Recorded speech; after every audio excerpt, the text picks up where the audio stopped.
नमस्कार, मैं हूं आपके साथ प्रिया तिवारी और आप देख रहे हैं प्राइम टीवी। इस वक्त की बड़ी खबर सामने आ रही है जहां पर हवाई अड्डों को बंद किया गया है। आपको बता दें कि सुरक्षा की दृष्टि से बड़ा फैसला लिया गया, जहां पर देश भर के 9 बड़े हवाई अड्डे को 10 मई तक के लिए बंद किया गया है। तो सुरक्षा कारणों के चलते ये बड़ा फैसला लिया गया, जहां पर जो हवाई अड्डे हैं यानी कि जो एयरपोर्ट्स हैं उनको बंद किया गया है, एयरलाइंस को रद्द किया गया है, जितनी भी उड़ानें हैं उनको कैंसिल किया गया। तो यात्रा पर का भी प्रभाव पड़ने वाला है, क्योंकि सुरक्षा की दृष्टि से यह बड़ा फैसला, जहां पर भुज, जामनगर, चंडीगढ़ और राजकोट को बंद किया गया है। यह बड़ी कार्रवाई देखने को मिल रही है। यह बड़ा फैसला सुरक्षा की दृष्टि से सामने आया, जहां पर जितने भी एयरपोर्ट्स हैं उनको अस्थायी रूप से बंद करने का जो निर्णय है वो लिया गया है। तो जिस तरीके से देखा गया एयर स्ट्राइक की है पाकिस्तान के खिलाफ भारत, तो उसके बाद ये बड़ी कार्रवाई देखने को मिल रही, जहां पर देश भर के जितने भी 9 बड़े हवाई अड्डे हैं उनको पूरी तरीके से अस्थायी रूप से बंद किया गया है। सुरक्षा की दृष्टि से ये अहम फैसला लिया गया। और आपको बताना चाहेंगे कि जम्मू, श्रीनगर, लेह, जोधपुर, अमृतसर के जो एयरपोर्ट्स हैं उनको बंद किया गया है। जो उड़ानें हैं उनको पूरी तरीके से उन पर रोक लगा दी गई है, रद्द किया गया है। तो भुज, जामनगर, चंडीगढ़ और राजकोट के जो एयरपोर्ट्स हैं उनको भी बंद किया गया। तो जितने भी देश के बड़े हवाई अड्डे हैं उनको बंद किया गया है अस्थायी रूप से। और एक साथ ही आपको बताना चाहेंगे कि लगातार ये बड़ा एक्शन जो है वो देखने को मिल रहा है। 10 मई तक के लिए इन हवाई अड्डों को बंद किया गया है। तो जो उड़ानें हैं उन पर पूरी तरीके से रोक लगाई गई है अस्थायी रूप से, जिसके चलते जो यात्री हैं उनको हालांकि काफी दिक्कतों का सामना इसके चलते करना पड़ सकता है, क्योंकि आपको बताना चाहेंगे कि ये बड़ा जो फैसला है वो सुरक्षा की दृष्टि से लिया गया है, यानी कि सिक्योरिटी पर्पस के चलते ये बड़ा फैसला लिया गया है।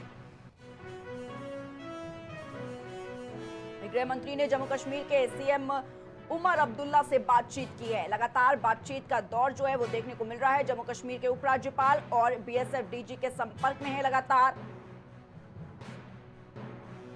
बताना चाहेंगे आपको कि लगातार दौर जारी है बातचीत को। गृह मंत्री ने बीएसएफ डायरेक्टर को कड़े निर्देश भी जारी किए हैं। सीमावर्ती क्षेत्रों के लोगों की सुरक्षा सुनिश्चित हो।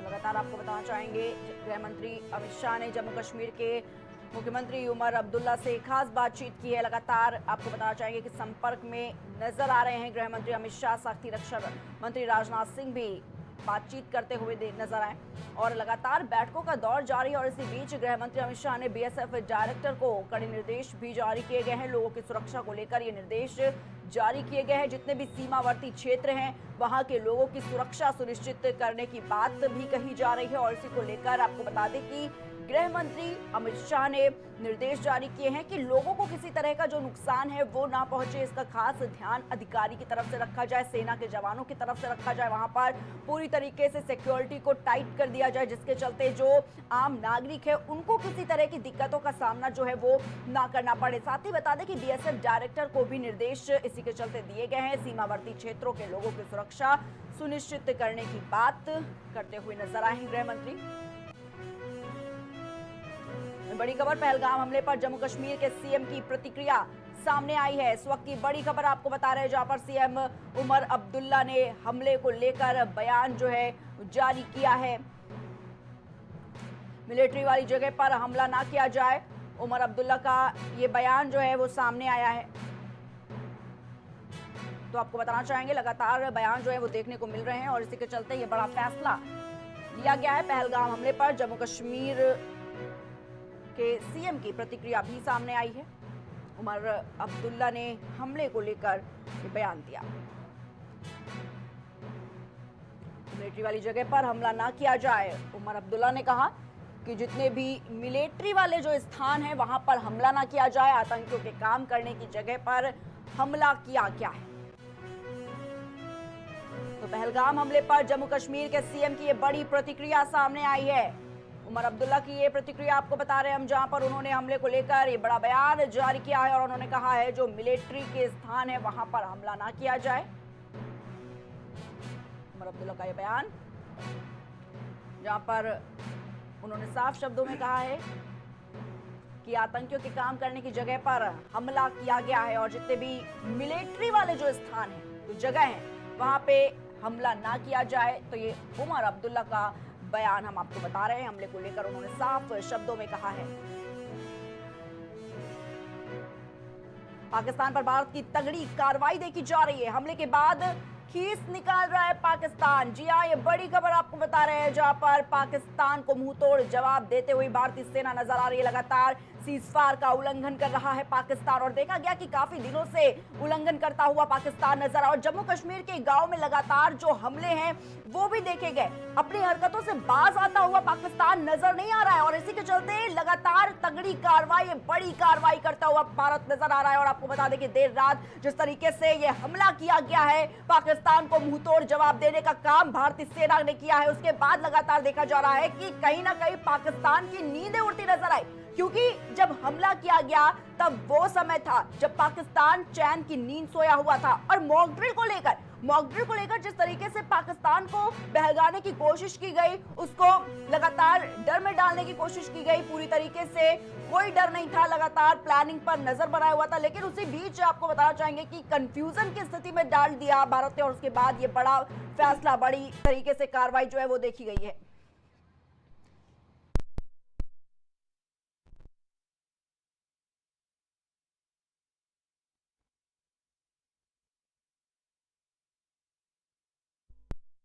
और इसी खबर पर हमारे साथ हमारे सहयोगी शहबाज जुड़ चुके हैं फोन लाइन पर। शहबाज, जिस तरीके से खबर है मसूद अजहर के परिवार के 10 लोगों की मौत हुई है, क्या कुछ पूरी जानकारी इस पर सामने आ रही है शहबाज?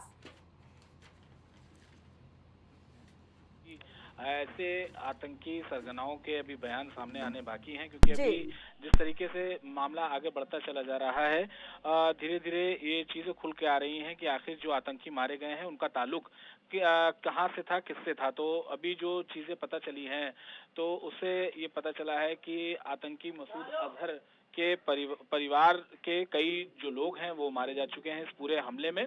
और जो भारत का मोस्ट वांटेड आतंकी है रऊफ असगर, और मसूद की पत्नी, बेटा और एक भाई भी इस पूरे जो हमला हुआ उसमें मारे जाने में ये सब शामिल थे। तो उसके बाद भी मसूद अजहर की जो प्रतिक्रिया है वो सामने आई है कि ये जो चीजें हैं वो उसकी दुख, उसका पीड़ा जो है सामने निकल कर आ रहा है अब, क्योंकि घिघियाते हुए नजर आ रहे हैं जिस तरीके से तमाम पाकिस्तान के जितने भी लोग बैठे हैं जिन्होंने कभी आतंक को बढ़ावा दिया था, लेकिन अब जब भारत ने ताबड़तोड़ कार्रवाई की है तो अब जो है वो अपना दुख व्यक्त करते हुए नजर आ रहे हैं। जी,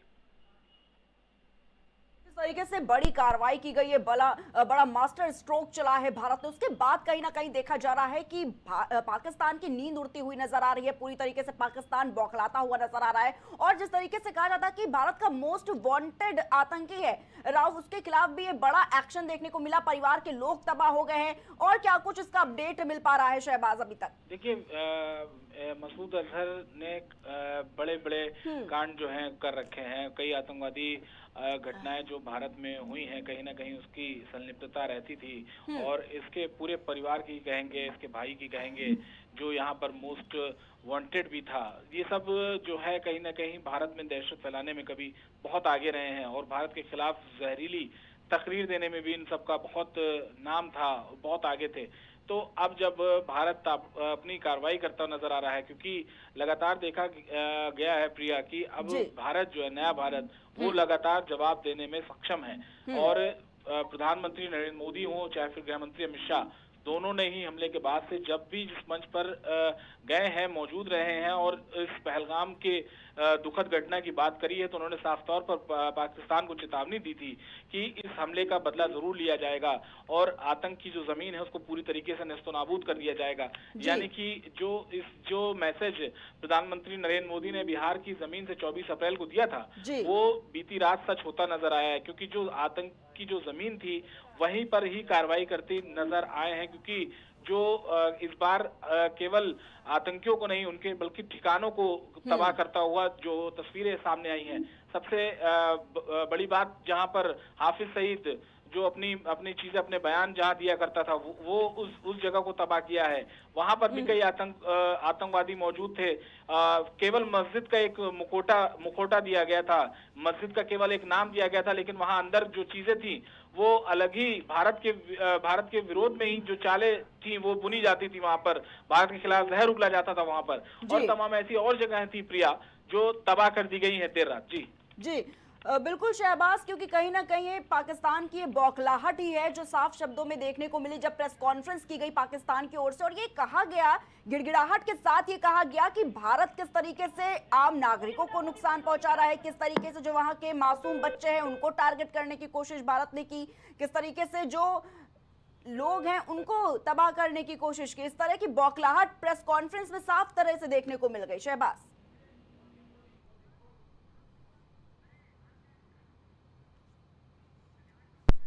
ठीक है, शहबाज से हमारा संपर्क टूट गया, लेकिन आपको बताना चाहेंगे कि मसूद अजहर के परिवार के 10 लोगों की मौत जो है वो देखने को मिली है। एक बड़े एक्शन में भारत साफ तौर पर नजर आ रहा है, लगातार मास्टर स्ट्रोक ऑपरेशन सिंदूर के चलते लेता हुआ नजर आ रहा है, और ये भारत के लिए बेहद ही गर्व की बात है।